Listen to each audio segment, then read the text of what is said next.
have to press quite hard. It's quite tempting to just, you know, do it quite lightly, but if you do that, then the crevice isn't deep enough. And your graphite pencil or your charcoal, whatever it is you're using, will fill it. So, just give you an idea. And then get the side of the pencil, and we'll go over quite lightly to start with. But you can see the line is left.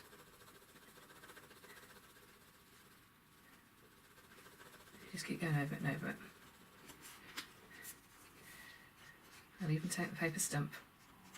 Because as you work it, and you spread your graphite there, so I've moved on to the graphite pencil for that, as it gets darker and darker, those hairs will look lighter and lighter.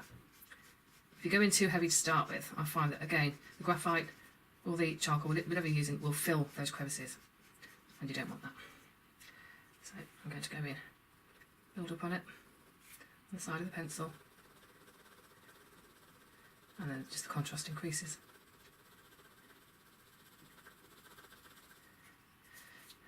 Just smooth it out.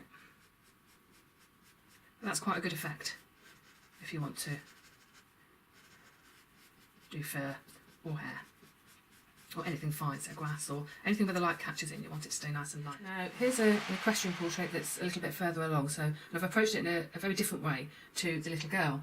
I've used a reference photo by an Australian equestrian photographer, Ainsley Gillies-Patel, who's produced some really beautiful work. So what I've done with this one, I've actually used more of the charcoal pencil. I want it to be quite dramatic and lift off the page, and so I mean certainly with this image, although it's on quite a bright background, I wanted that good contrast, the good black and white. So when I'm looking at the background, although there's already a layer of charcoal pencil there already, I can just build up and build up and build up on that. I'm using the darkest one in the tin. Like I said, they only come in kind of dark, medium and light, so I've got the dark pencil. And I don't have to worry too much about direction that I shade either, so I can just basically doodle and build up that darkness of the background. And I have put the charcoal pencil on first. I will use graphite as well.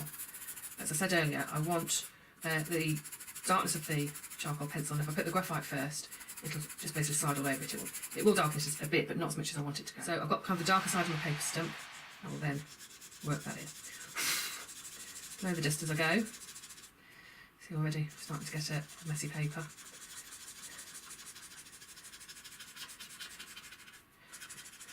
And then just keep working it in. Slowly but surely the background gets darker and darker.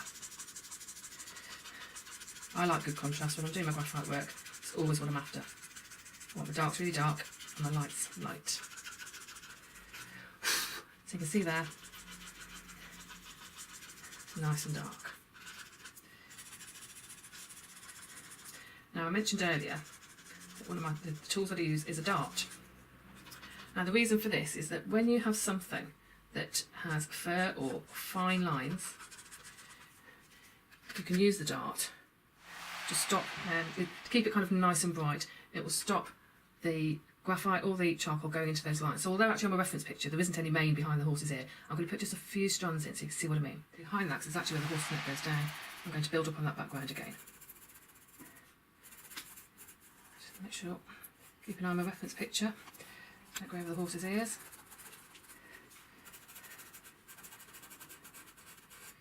Just take the neck down there for now.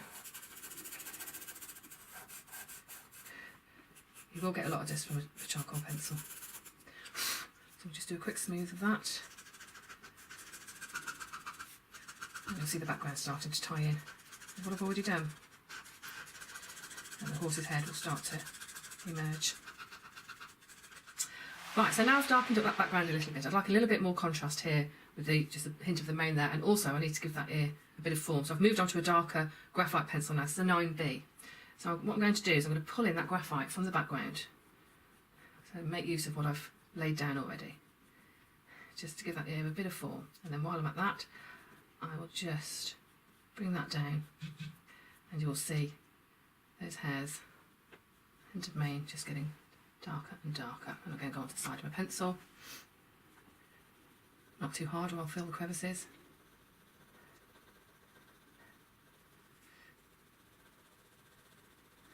And just increase the contrast. Smooth it out with the paper stump. So hopefully there You can see that starting, or at least, you know, in a better contrast. You can see just those few strands of mane. Okay, so while I've got all that graphite sitting there, I will make use of it in my paper stump, and I'll start to just add a little bit of shading. So give the ear some shape. That ear will be a lot darker, but for now, just give me a good idea of where it should be. I'm going to pull this down, horse's forelock. Give myself a little bit of graphite there that will pull down at a later stage. And then I've got all this sitting around the eye. And there you see some of the bone structure. I think when you start to add these bits as well, then you start to see the expression of the animal, or the subject, whatever it may be, start to come out.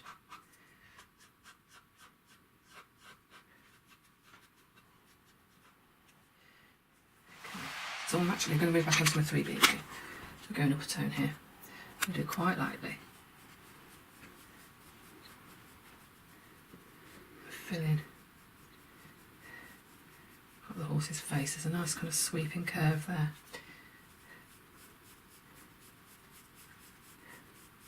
Not go too heavy up there, because that's where the light's hitting the horse's face. And as I go, I'm always looking at the reference photo and just start to fill in bits as I go.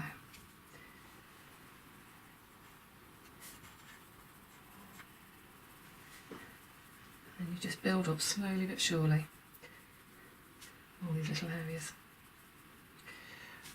So as I work along, I will just start to fill in bits and increase the contrast. So for example, the dimples on his horse's muzzle. Easiest way to do something like this, or something where, you know, the light just catches the tiniest things, fill in one side, darken it up, and straight away you see them start to pop off the page. It's all about contrast. So straight away you can see those are much more defined. And then when I look at that, I think, you know, I'm going to increase the mouth line as well. Bring it in, that nice dark background, and just work into it. With graphite you can just build and build and build, get it as dark as you want. The thing to remember with graphite, this is very much a personal thing, that you will get a sheen from it. Now, because I've done the background, a lot of this particular subject with charcoal pencil to kind of fill in to start with, you won't get such a sheen. But I have another piece that's almost finished, and you'll definitely see it on that one. There's much more graphite on it. So I'm using the pencil quite lightly now, just to build the tones as I go along. And really, this part you don't need to kind of worry or stress over, because you're just doodling. You really are kind of, I'm not using any, you know, strokes in any particular direction. I literally just doodle. That's why I find graphite quite relaxing to do. I just sit and effectively doodle. And it happens quite slowly, so you have time to think about where you're going to put your marks, and I think you're perhaps less likely to make rushed kind of errors when it comes to form.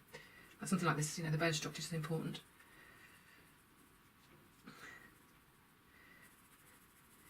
And it just builds bit by bit.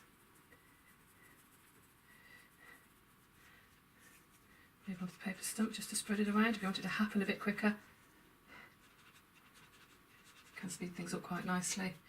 And then again, it's just different pressures to how dark you want those marks to be. A little bit of darker area there. I know I've got residue graphite on with the paper stump, so I'll use it.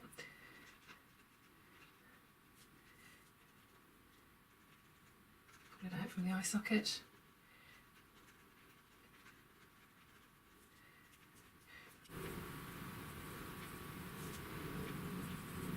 Now I want to smooth all this out. Now I've got enough graphite on there to cover that area. I'll use the stump to smooth it all out.